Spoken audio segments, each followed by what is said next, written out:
It's my feel-good breakfast show.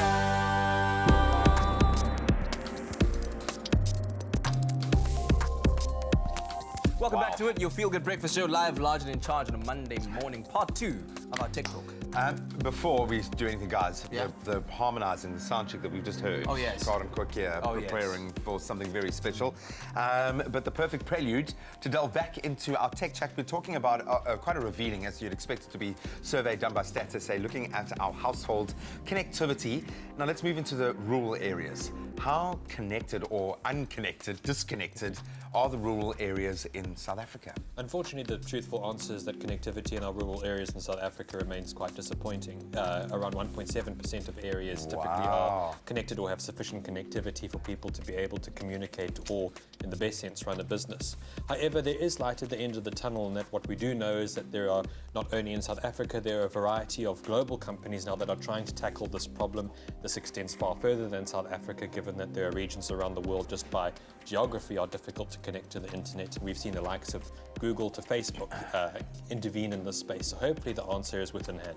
Is the idea of building better communities driving this, or is the idea of making more money by having bigger communities to tap into driving this? Where do you see that line? That's definitely an aspect of it, and something we have to be very cognizant of.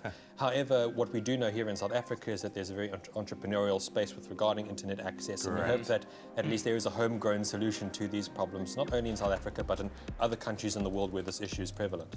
And tomorrow, Graham and I will be starting a crowdfunding site where we will gather millions of rands and just connect everyone for free. Count me in. No, we're not, but you thought about it, and that idea just blew your And we're not mind. into That was Bitcoin either. amazing. And we're not into Bitcoin no, either. not at all. But the fact that, according to stats, 21% of people have a home computer, while 82% have a TV. Well, I mean, what are your thoughts on these stats? Are they necessarily too kind of juxtaposed industries? Mutually exclusive. Yeah, exactly. Not necessarily. If you consider in South Africa, I think something that we tend to gloss over or don't necessarily pay full respect to is the power of terrestrial television.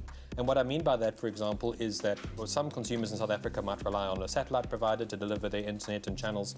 However, terrestrial television, as we know it, analog television, still remains a powerful force in South Africa. Free to air, baby. Absolutely. And it remains, naturally, one of the most connected to mediums in South Africa before that of the internet. And it seems that that's going to remain that way for a while. Okay, all right, interesting stuff. There's so many interesting, there's so many questions I'd like to know with how many people, I don't know if this has come out, connect to the internet via their TV. How close are we to going digital? Because we always talk about it and the disruption of the market and the fear of the big broadcasters. How much content are we consuming online as opposed to through conventional methods? So in South Africa, it still remains quite conventional in the sense that, as I said before, terrestrial television is still a huge factor. However, that sort of number is swinging slowly as we start to transition to more digital systems. We have high-definition media increasingly becoming available, not just on TVs, but from a number of online services. Sort of the biggest barrier, as we alluded to before, is ensuring that rural areas or the sparser regions of South Africa are as sufficiently connected as our big metros are. And that's sort of going to be the biggest challenge of the next 10 years. Data. Data's too expensive. Come on, Big challenge to all big business out there. Let's get our people connected, give them access to information, access to opportunities to create and craft their own lives through technology. How about that? You can literally save lives by giving people access to information, access to technology. It's not a challenge, it's an opportunity. Get inside. Anyway, Brian Smith, thank you very much. We've just hit the half-an-hour mark. Time for a quick update of the latest news.